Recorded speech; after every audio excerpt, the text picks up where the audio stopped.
Podcast Evolved, your home for Halo. Welcome, Spartans, to Podcast Evolved, your home for Halo. I'm your host today, David, and with me today is Aaron. Hi, guys. Oren. Hello, everyone. And Krista. Hello. Alrighty then. This week's episode are the character dossiers, as discussed, and today we are focusing on the faces of ONI, even though one of them probably doesn't really have a face. And when do we really see faces of ONI people anyway? That's true, most of the time they're in books. I just meant they were sneaky and... Oh yeah, okay, that too. Also, yeah, sneaky ONI. Before we get started, welcome to the show if you are new. Podcast Evolved is a host with a variety of shows. So this is our main show that you're listening to, where we talk about Halo news, lore, and the listeners, we also talk to them too. Our other shows are Mission Debrief, the Halo Book Club, and Builds with Blocks. You can go check out all of them on our awesome website, halopodcastevolved.com, and that hosts all of our other podcast shows and streams and whatnot. We got loads of stuff on there for you to listen to. If you're already a fan of the show, we ask that you rate us and leave us a review. We greatly appreciate all the feedback we can get, and obviously every little helps there and getting our show out there. If you're interested in the Halo Championship Series or are a fan of esports in general, check out HCS Pro Talk with Josh and Will. That's a new kind of collaboration we have going on, so we're very excited to have those guys on board with us. You can find them all in your favorite podcast feed and app of choice. We would like to take this moment to thank all of our patrons. You guys are pretty much amazing, and you've kept us going for so long, even with the world being in a shitty state. So guys, thank you all so much to our Patreon members. You guys. Thank you. Yeah, you guys rock. So if you would like to be a patron, you get obviously exclusive stuffs. We get rewards, early episodes, unique swag, access to our own soundtrack. That's right, we have a soundtrack that's 18 songs and it's amazing. So amazing. Go over to patreon.com/Halo Podcast Evolved to learn more if you're interested. And finally, we would like to encourage our listeners to support us on Audible if you would like to. Audible has a whole host of stuff on there. They have almost all of the Halo novels in one place, along with thousands of other books, guided wellness programs, and way more. Honestly, there's a crap ton over there on Audible if you're interested.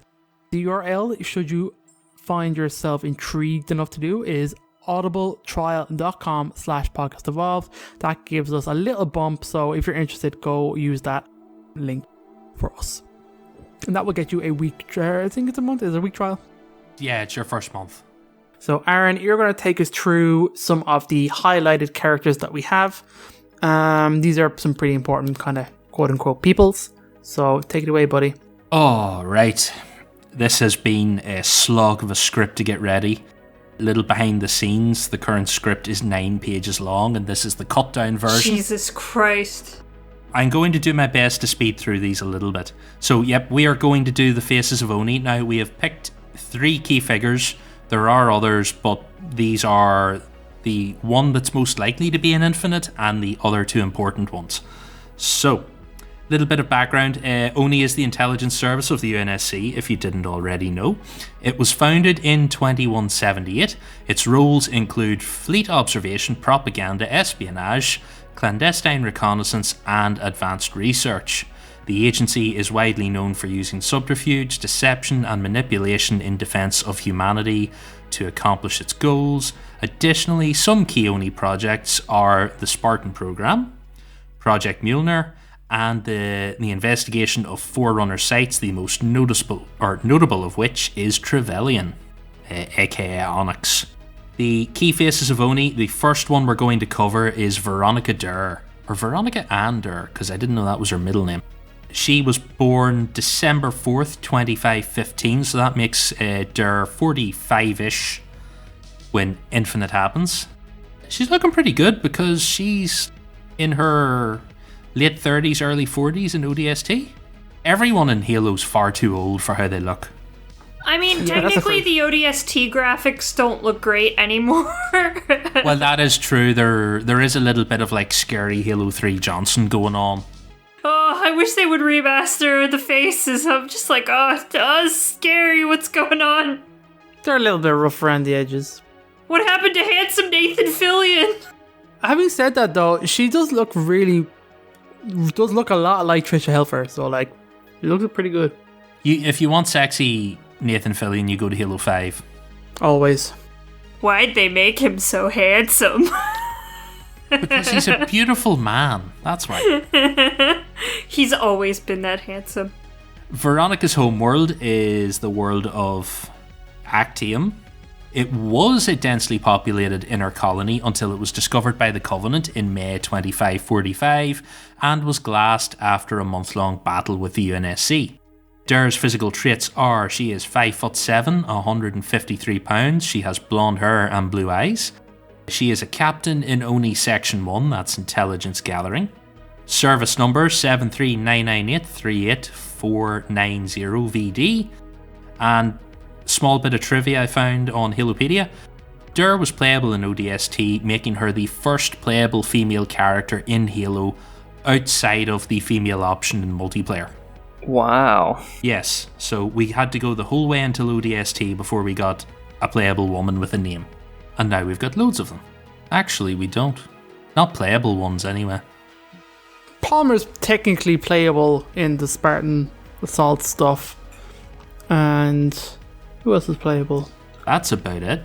You can play a female Noble 6. I suppose it's Halo 5 multiplayer if you're not Chief or Locke or co-op. Yeah, in the co-op. Yeah, you can play as Tanaka or Vale. Or Kelly and Linda. Right, so we have some history for Dare.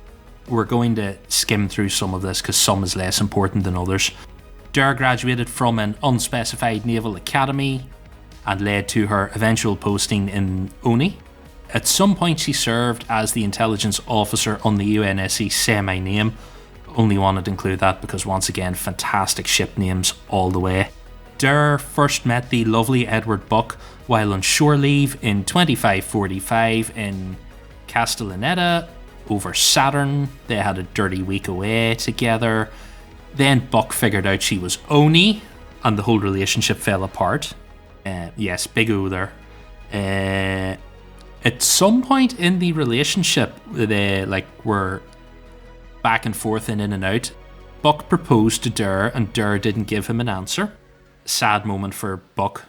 Well, there was the whole talk to me when we win this war kind of thing.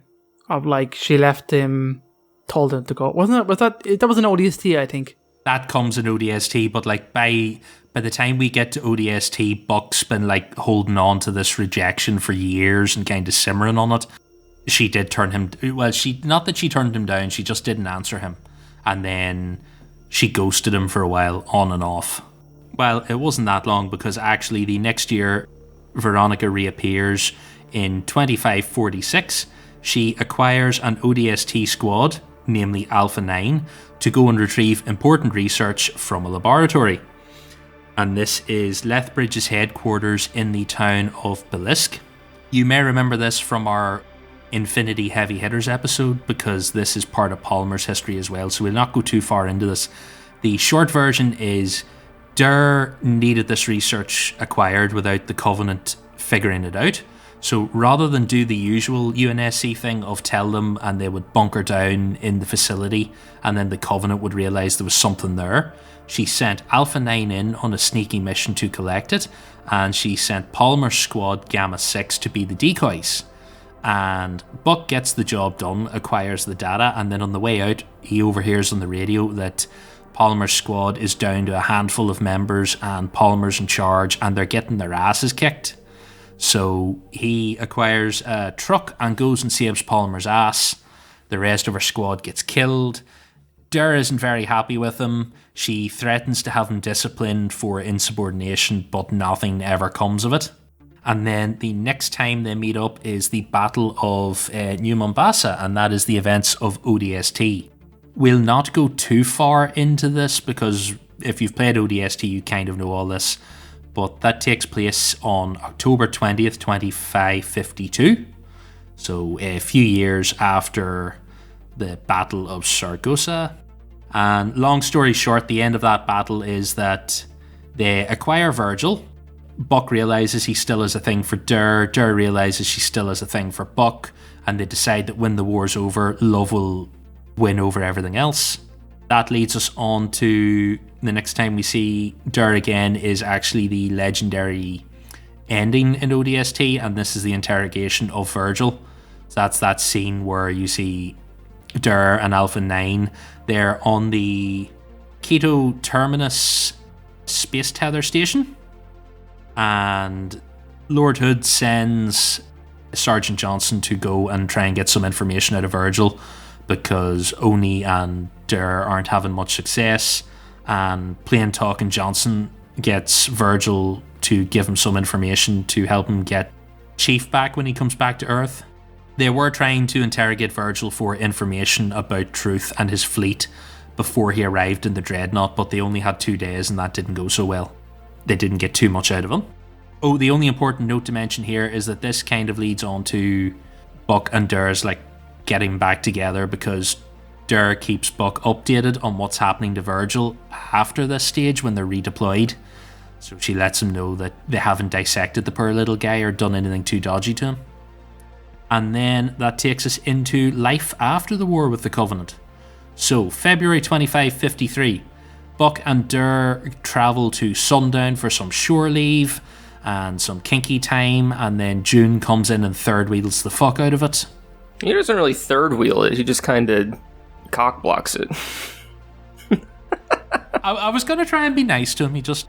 Nah, he interrupts. He definitely does. He lands in and offers Buck a chance to be a Spartan 4. Interestingly enough, if he had have said yes, he would have been in the same class as Palmer. Boo! Boo Palmer! Sorry I had to do that. I'm contractually obligated to boo Palmer. I agree and support this booing. Great. You may continue, Aaron. Anyway, Dare tries to change Buck's mind, but he won't have his mind changed on it. So in 2554, Alpha 9 is sent out on another mission. This one is to Draco 3. Veronica talks Buck into going on this mission because Buck is one of the last natives of Draco 3 still alive, because he thankfully was in the UNSC whenever the planet was glassed. He grew up there. It sounds like a very boring sort of a place. He describes it as kind of like if you were going to picture, Thor's life in the MCU when he's in Iceland and just fishes, it sounds like that. Kind of a miserable existence. He left, joined the ODSTs, thankfully wasn't there when the planet's glassed, but now they're trying to resettle the planet and the United Rebel Front have attempted to take it over. Buck goes in, Alpha 9 goes in. Long story short, the rookie gets yeeted and they eventually succeed in their mission. They're now down a rookie. Buck's very sad, but the end of this is that it eventually leads to Buck changing his mind and signing up to the Spartan program. So the next thing, Buck becomes a Spartan 4. We'll not go too far into this because a lot of this is New Blood territory. It's a big book to kind of sum up, but he goes to Mars, he becomes a Spartan. Dare meets him again on the Infinity and lets him know that Sadie and Virgil have been kidnapped. They have been captured by the United Rebel Front. Buck takes his new Spartan Alpha 9 to go and save the day. Finds out Mickey's a traitor, beats the fuck out of Mickey, puts him in jail. Stupid Mickey. Yeah, screw that guy. The next big thing we get with Dare is the start of the Created conflict.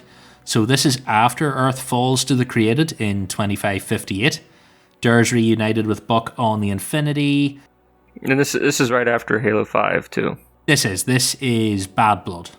They need to go and convince the United Rebel Front on Cassidy 3 to reveal the secrets of their Forerunner cloaking technology because they're hiding from the Created. There's not too much to go on Dare's end of things here. They discussed the relationship a few times, including the possibility of getting married. They agreed it was a bad idea in the past, but now Dare's starting to reconsider it.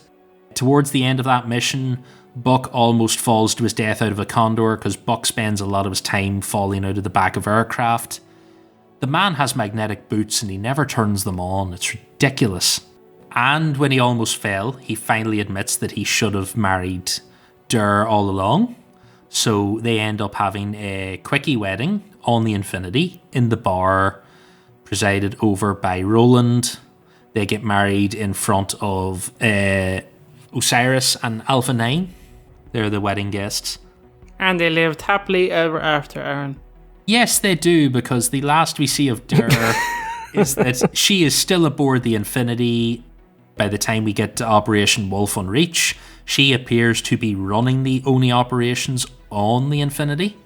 She takes the intelligence information that Veda and the ferrets pass on to Fred.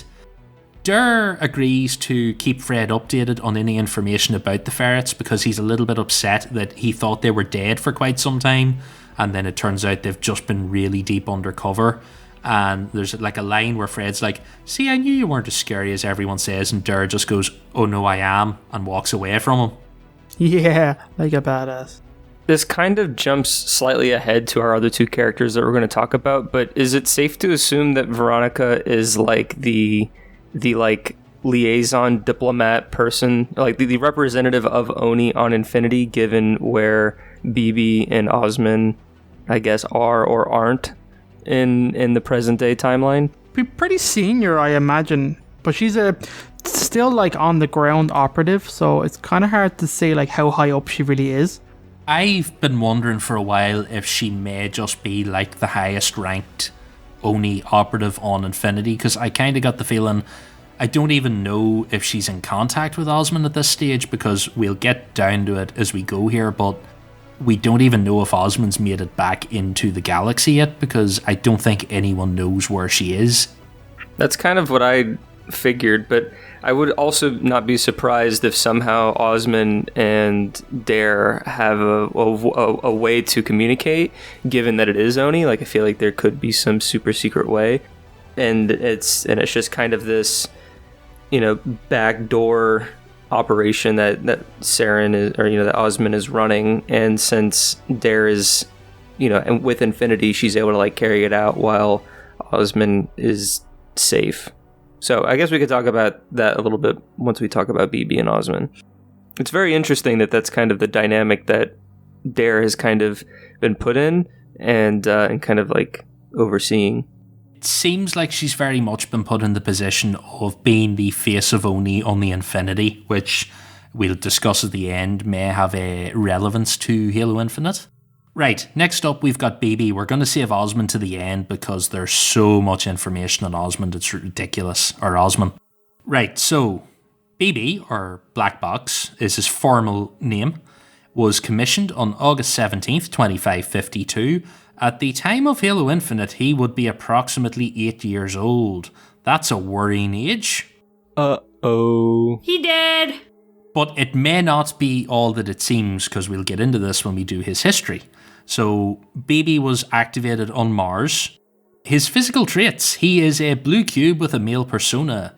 Occasionally he likes to decorate it, and sometimes he has Huragok tentacle arms for sign language. His service number is BBX89951. Personality: BB is noted as being incredibly sarcastic and egotistical, and fully comfortable with being an entity of pure intellect, and has an innate sense of superiority over not only his human creators, but also other AIs. Are you dropping the big spoiler on this? Big spoiler about who he is? Yeah. Oh, it's on the next section down, yep. Okay, spoiler alert. It's a big one once you get to it. Yep, we're going to drop it all. If you haven't read the Kilo 5 books at this stage, sorry, Oren, you're out of luck. It's a huge reveal. Oh my god. Okay, go ahead. Sorry. Due to this, Black Box chooses not to represent himself with a humanoid avatar like most smart AIs, and instead appears as a featureless box.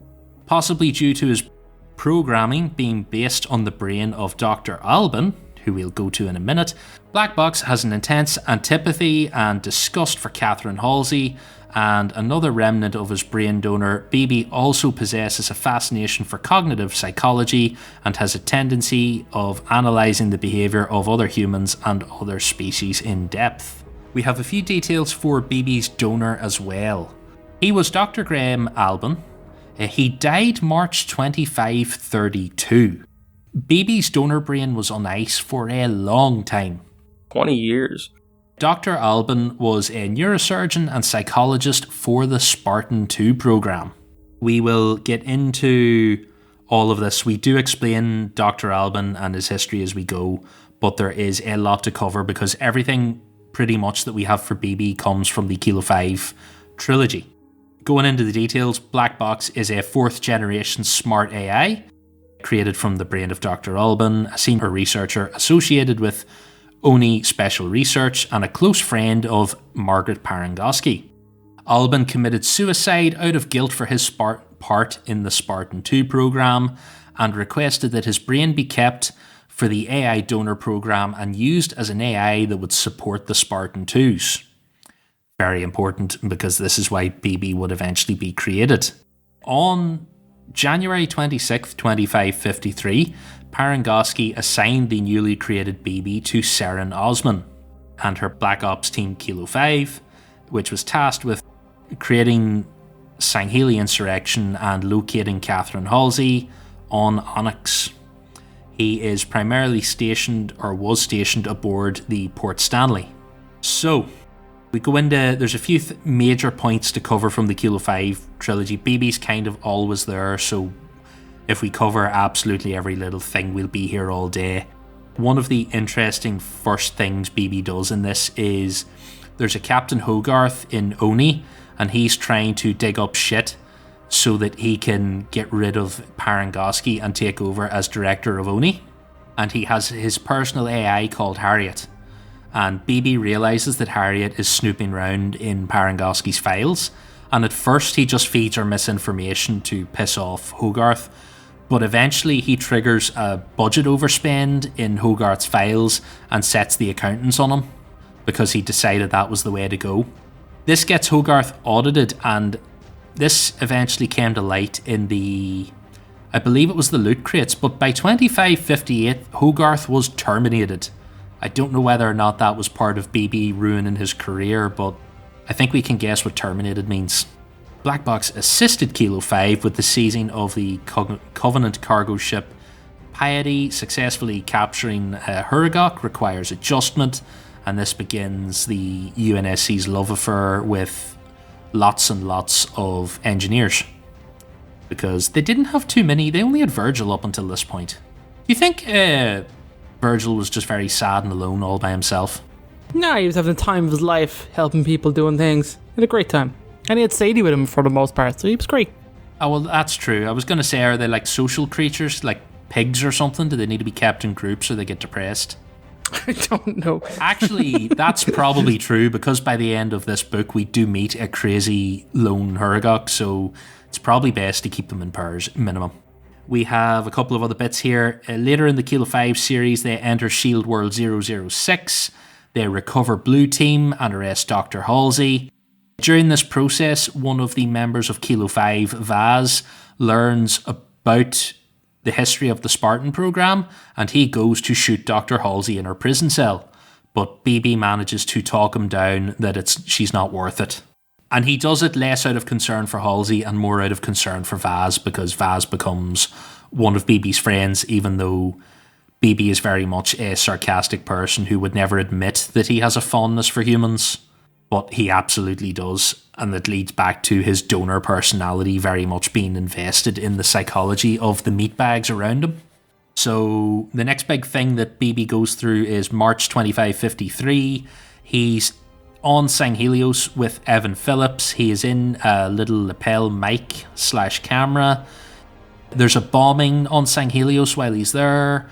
The little device takes some shrapnel damage. Phillips tries to fix it and triggers a little safety protocol on the fragment, and it wipes all of BB's personality and classified information. And this leads us to the stupid BB fragment, and eventually leads to a whole inner turmoil with BB about trying to... Because BB's a 4th generation AI, other AIs have this ability too, but he can split off pieces of himself from his whole entire core existence and have them pretty much operate independently. But now that this piece was damaged, he has to reintegrate it, and he describes it a little bit as brain damage. he's very apprehensive about the whole thing. He eventually convinces Phillips to go with him to speak to Halsey about it, because there was like one case before where Halsey managed to delete memories of an AI, but Halsey basically says there was no way to do it, and she tricked Cortana, because once upon a time in Cortana's existence, Halsey wipes some of her memories, but I don't quite follow the technical specifics of it, but she basically says it's not possible. BB eventually bites the bullet, reintegrates his fragment, learns to live with the fact that he now suffers, or he has suffered sort of the equivalent of human brain damage, and doesn't know everything that the fragment used to know. And it weirdly, it makes him a little more human, because he can empathize more with the people around him.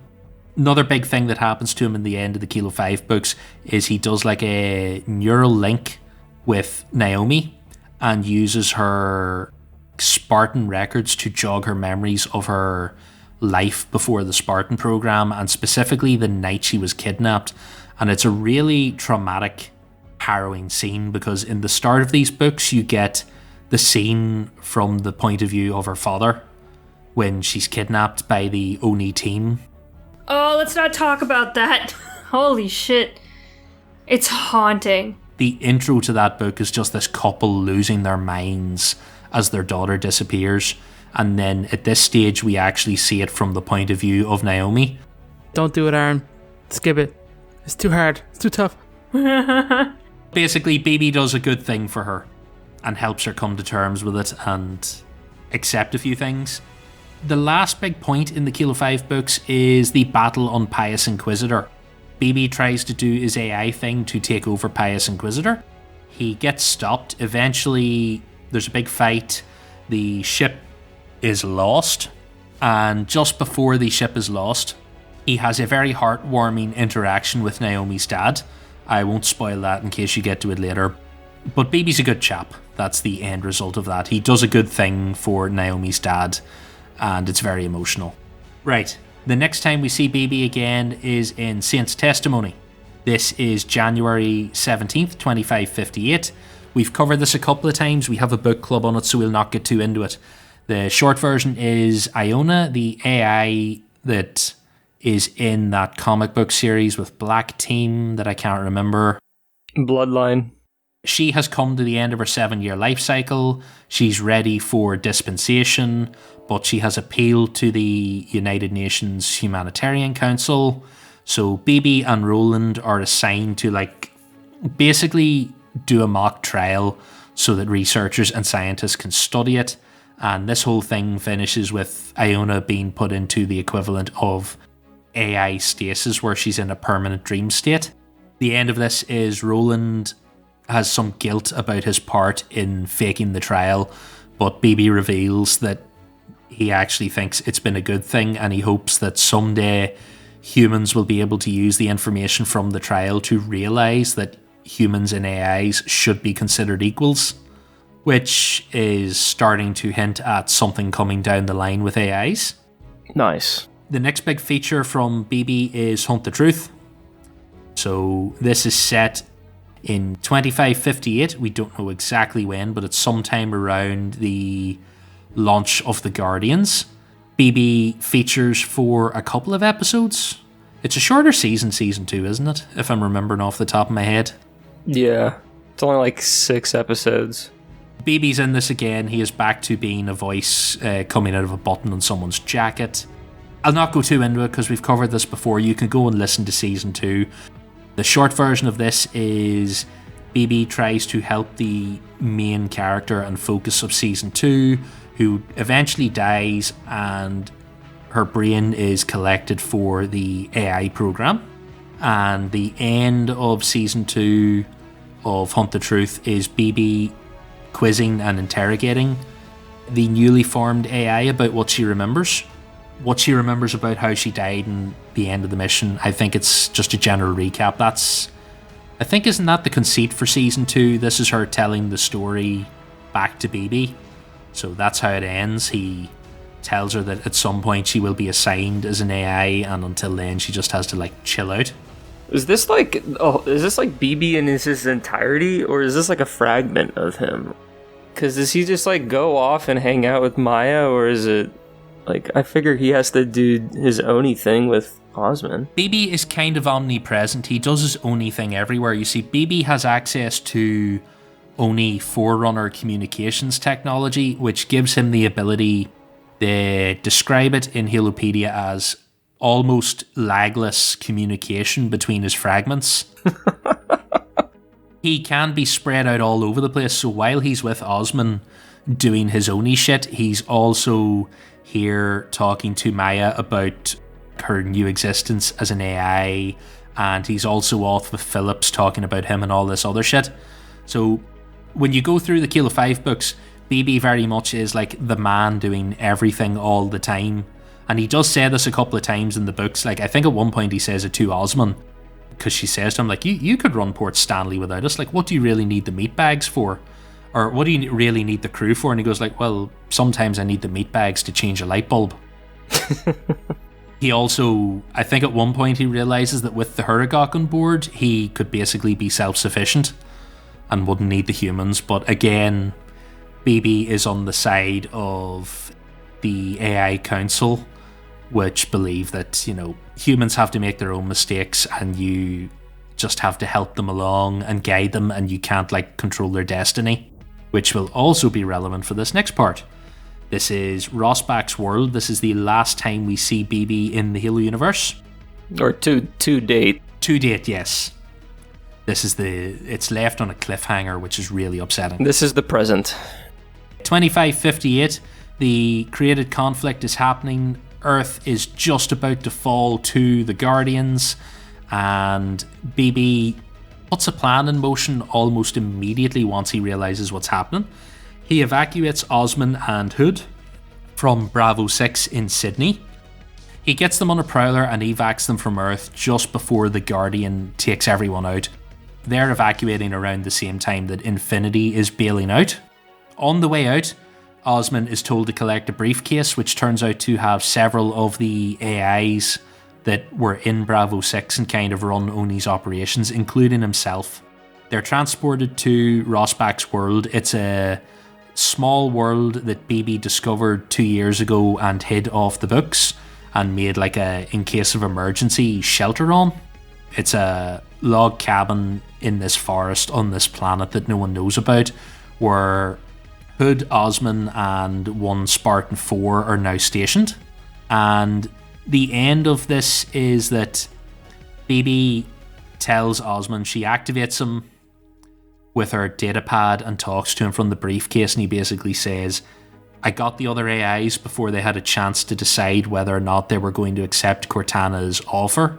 We're here in the briefcase. The briefcase is armed with an explosive, so you've got to decide, do you want to offer us the chance to possibly join Cortana, or self-destruct us and prevent the created from gathering the information? This story ends with Osman sitting in the woods with her finger on the trigger of the briefcase, trying to decide, should she give them the choice, or should she hit the button and chuck them away? No way she hits the button. No way. I don't think she will either, because by the end of the Kilo 5 books, and this is several years before 2558, she is very attached to BB. And like, she knows he's going to die someday, but I think there's something different between killing him at his 7 years and killing him prematurely. Well, I do think that there's a risk that I think she's willing to take, to where, at least at this point in 2558, all that she knows is that Cortana has these Guardians and they're just spread across the galaxy.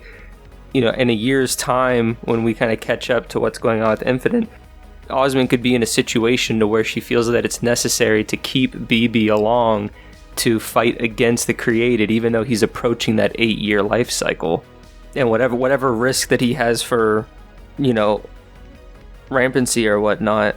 The only handy thing about it is that BB technically is only 5 by the time he ends up in the briefcase. This is why we've mentioned him, because there is still the possibility that he can feature in Infinite. If he's in the briefcase, he's not active and he's not aging. Therefore, even though he's technically 8, he's still 5. We're getting into like Spartan cryosleep territory where John's fucking 675 years old, but the body of a 40-year-old. Johnson's the same. Johnson's like 72 and built like a 35-year-old because he spent so much time in cryo. Johnson's the same age as Lord Hood through all the major Halo games. Just think about that. That's crazy. I think he's actually a little older than Lord Hood, and Hood's like super crusty old man. Thanks, Halo 2. BB could still come back, but we will discuss that at the end, because we are now going to move to the big one here. This is Serin Osman, born Serin Selik, referred to as Oz by her friends that she doesn't have shot. She was born in 2511, and that would make her 49 at the time of Infinite, give or take. Yeah, 48, 49, depending upon the month. She's roughly the same age as all the other Spartan 2s, so she's in the same sort of age as Chief and all the rest of them. She was born on the colony of Cascade in the city of St. Malo. She is 6'3", 191 pounds, black hair, brown eyes. She is an admiral. She is also CINCONI, which is Commander-in-Chief of the Office of Naval Intelligence. Service number 39489-72738SO, formerly S019.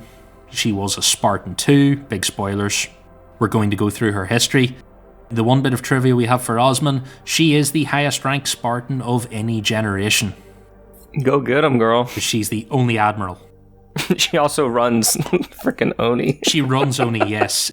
Margaret Parangoski thought there was a delicious irony in putting one of Halsey's failed Spartan 2s in charge of the very division that created them. As we go through this, we're going to cover that Osman was very much the pet project of Parangoski through her career. There's a lot to cover. I'll try and keep it sort of brief because we'll be here all night otherwise. Serin Selik was born in 2511 on the colony of Cascade. Her mother, Pinar Selik, was a prostitute and drug addict who neglected her daughter. The situation was reported to child services multiple times. Serin's teacher was one of the few humans that paid any special attention to her. Alkmene? She fed Serin in school, so Serin would have been like primary school 4 or 5, 6 I think maybe by the time she was kidnapped. In 2517, 6, she was abducted for the Spartan 2 program. Fun fact, Serin and Soren were the only 2 Spartans that didn't warrant a clone because no one missed them. How sad is that? Yeah, that's so freaking sad. That's fucked up. I hope I get a clone when I get kidnapped. No, you don't, Krista. You don't want to put your folks through that. And Trent, will he even notice? Probably not. Oh, that's just Krista playing video games again. That's fine. That's totally He'll notice normal. when the clone's skin all sloshes off because it disintegrates. That's weird. She's dead. Oh, what happened? It'll be like the Santa Claus 2. I'll just turn old like in a minute.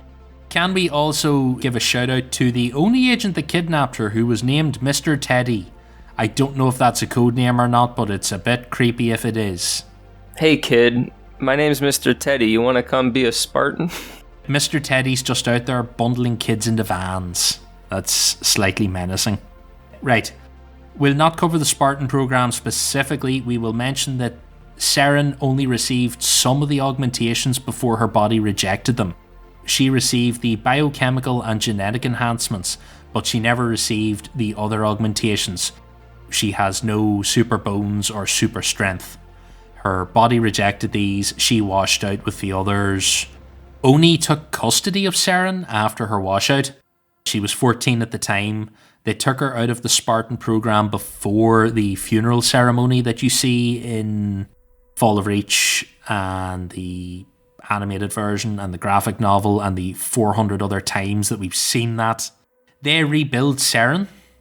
She's never quite 100%, but she's pretty much a fully functional human now, and apart from the fact that she's 6'3", you wouldn't know that she was a Spartan. But I think it's a pretty big clue that she's 6'3". I don't know. There's some pretty tall women in the world today. ONI put her through her education and put her into the commander's program. Admiral Parangoski takes a particular interest. She's leading this whole thing. So she takes Serin on as her protege. The Admiral grooms her to become her successor. It's all predetermined and predestined. This is very much librarian level stuff where Parangoski says, you will become my successor. Don't worry about the rest of them. We'll sort them out. So she focuses on training Serin to carry on her legacy would be the best way to describe it. And like I said, she finds it especially appealing that ONI will be led by one of its failed soldiers. For a few years during the end of the war, Osman serves in ONI as a field agent. She goes on various operations against the Covenant and other humans. By 2553, Osman is now a captain. She's picked by Parangoski to lead the Kilo 5 team. Her mission is to cause the Sangheli insurrection and the Civil War. Also to find out where Halsey went. There's a lot to cover in the Kilo 5 books. I summed it up in about 15 bullet points, so if anyone wants to jump in at any of these that interest them, please shout out.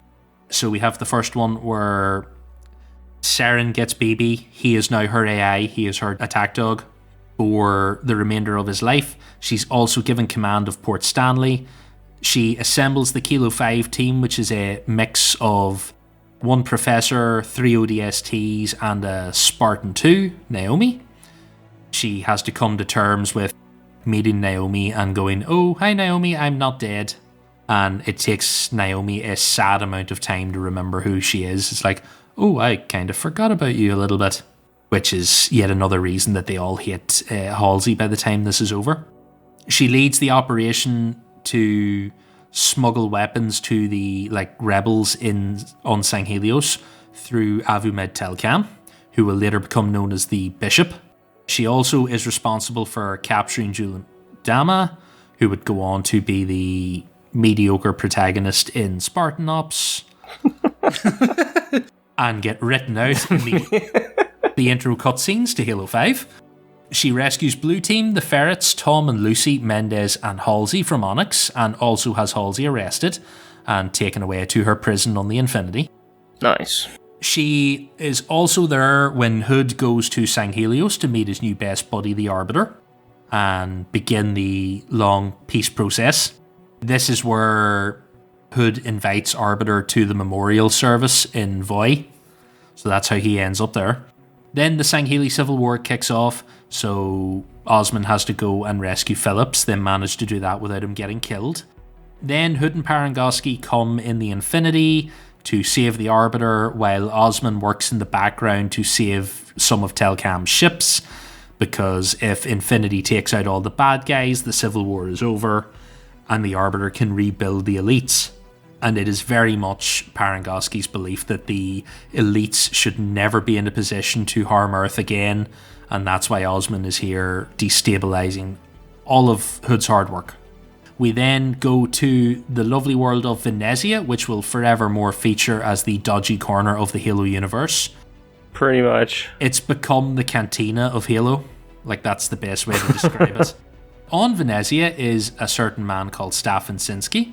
He is Naomi's dad. He bought himself a warship to fly to Earth and find out what happened to his daughter because he was totally on the mark. Terrible, terrible plan. I don't know.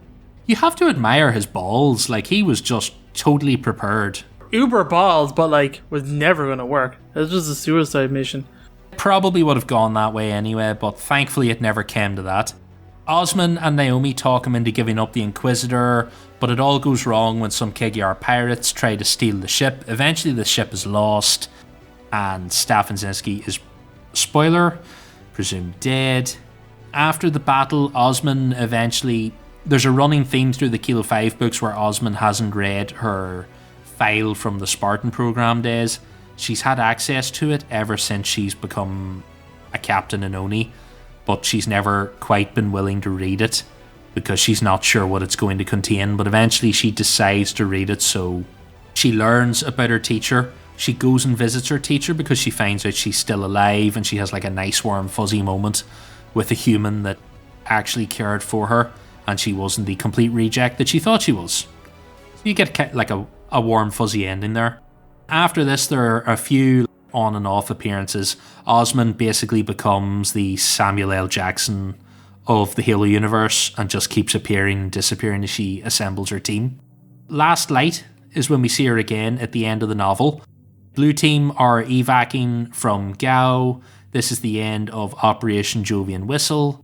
She is on board the Owl as they escape, and she is there to reassign the ferrets and Veda Lopez to the new ferret team. This is her new pet project. This is the formation of the ferret team, and then we see the ferrets again in A Necessary Truth with Osman. She sends the ferrets on a training exercise against Oscar Squad. Everything goes horribly wrong when they find out there's actually a spy there. A reporter gets killed, but Veda and the ferrets are able to wrap everything up to Osman's satisfaction. It's quite a good little short story. It's definitely worth reading. This is when we're first introduced to Dark Moon Enterprises, by the way, which will feature heavily in the novels. Osman makes another brief appearance at the start of Hunters in the Dark. That is March 2555. Osman is now an admiral and has taken Parangoski's place as the head of ONI. We don't know what's happened to Parangoski, by the way. We're not sure if she's alive or dead, but I'm willing to bet that Parangoski is immortal and will live on forever. Sounds about right. In this story, humanity discovers that the Halos are on a very, very slow countdown to detonate. She assembles a team to go through the portal to the Ark to stop it. Lord Hood butts in and makes sure that it is a combined team of UNSC and Sangheili forces. Osman did not approve of this, but she gets overruled. After the events of Hunters in the Dark, Osman would award Captain Annabelle Richards the Medal of Honor for her part in Fight on the Ark. We see Osman again around the Halo 4 time now. We see her a couple of times. The first time is July 2555. Osman is on the UNSC Security Council committee that debriefs John after the events of Halo 4. That is the next 72 hours, the 3 issues in Escalation. They're probably the best 3 comics in that series because it's kind of mediocre. I'll agree with that. Black Team get killed in it, so it's worth reading just for that. Sorry, this is full of spoilers. You have to know this by now. You've got to be prepared. It's kind of the point of all these is to take everything at a high level. But if any of this tickles your fancy, go and get stuck into it because there's so much stuff on Osman. We actually also, during Halo 4, get to see Osman on screen for the first time. Yeah, that was exciting. Oh yeah, like if you've read the Halo 5 books, if you haven't read them, you see Osman's cameo in Spartan Ops and it doesn't really make much of a difference, but if you know the lore up to now, then you get really excited to see her. Fun fact on Halopedia, in the audiobooks, Osman has an Australian accent because she's lived in Sydney all her life, whereas in Spartan Ops, she is an American because, of course, all the people in space are American. Then we get Osman again during the Created Rise. So October 2558, as we said earlier, this is when BB has Osman and Hood evac'd from Bravo 6 before the Guardian attack. He secures himself and the other AIs in the briefcase. He informs Osman to collect it and she's got to get the fuck out. This is the first time we hear mention of Commander Spartan Rossback, who actually turns out is a secret persona that BB has created. Osman and Lord Hood evac to the roof where they get a lovely view of the Guardian as it arrives at Earth. There's Spartan Orzel is there with them, and the 3 of them jump on the Prowler and escape just as the Guardian attacks. The UNSC plateau is over Sydney, attempting to attack the Guardian with its Mac gun. The Guardian, of course, swats it out of the sky, and one of the last things Osman thinks before she leaves Earth is that if the plateau hits Sydney, its core could detonate and destroy the entire city. We're left on the cliffhanger that there may be a big hole in Australia.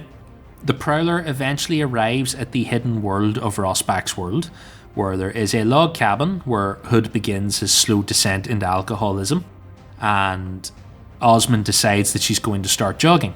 She eventually takes the briefcase out into the woods. She has a heart-to-heart with BB about what's better for humanity.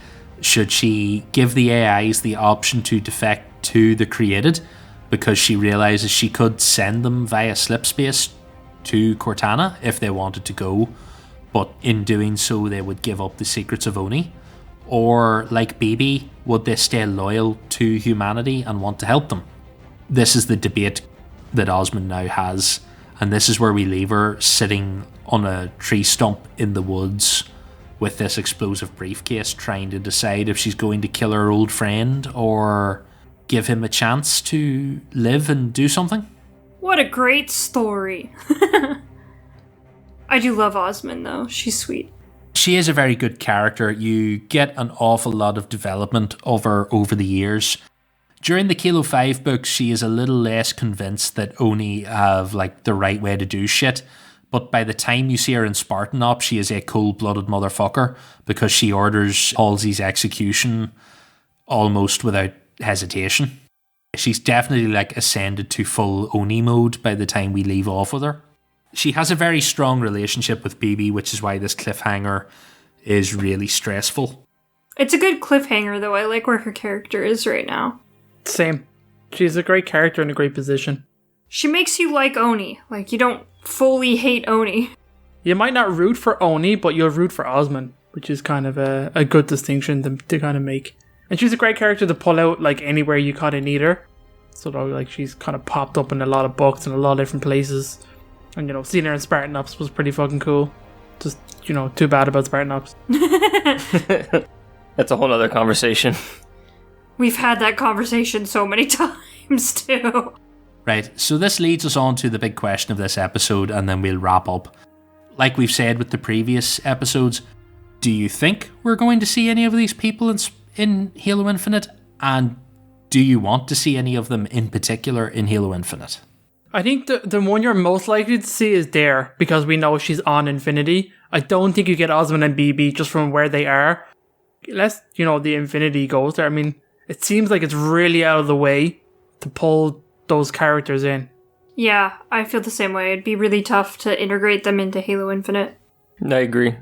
It would be cool to see BB, I guess, kind of fight or just combat the created, just because we know how influential and, quote unquote powerful BB is as an AI.